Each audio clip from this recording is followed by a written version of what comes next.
VS. Achuthanandan ഒരു നൂറ്റാണ്ടിന്റെ ശൗര്യം. ചരിത്രം ഒരു മനുഷ്യനായി പിറന്ന് മൺമറഞ്ഞിരിക്കുന്നു. വി.എസ്. എന്ന രണ്ടക്ഷരം കേവലം ഒരു ഇൻഷ്യലല്ല, അത് സമരകേരളത്തിന്റെ ഇന്നലകൾ കൂടിയാണ്.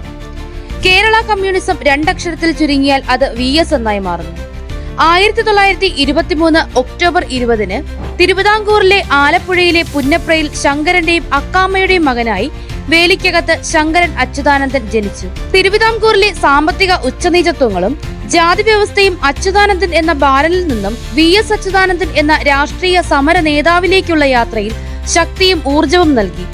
1952 അവിഭക്ത കമ്മ്യൂണിസ്റ്റ് പാർട്ടിയുടെ ആലപ്പുഴ ഡിവിഷണൽ സെക്രട്ടറി.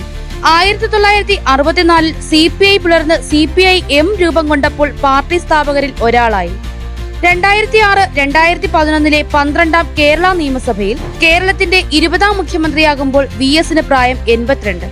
ഈ പദവിയിലെത്തുന്ന ഏറ്റവും പ്രായം കൂടിയ വ്യക്തിയായിരുന്നു അദ്ദേഹം. 15 വർഷം പ്രതിപക്ഷ നേതാവായി സേവനമനുഷ്ഠിച്ച അദ്ദേഹം കേരള നിയമസഭയിൽ ഏറ്റവും കൂടുതൽ കാലം പ്രതിപക്ഷ നേതാവായി സേവനമനുഷ്ഠിച്ച വ്യക്തി കൂടിയാണ്. കണ്ണേ കരളെ വി.എസ്.എ എന്ന് കേരള ജനത ആവേശത്തോടെ നെഞ്ചിലേറ്റിയ പ്രിയ സഖാവിന് കണ്ണീരിൽ കുതിർന്ന ആദരാഞ്ജലികൾ.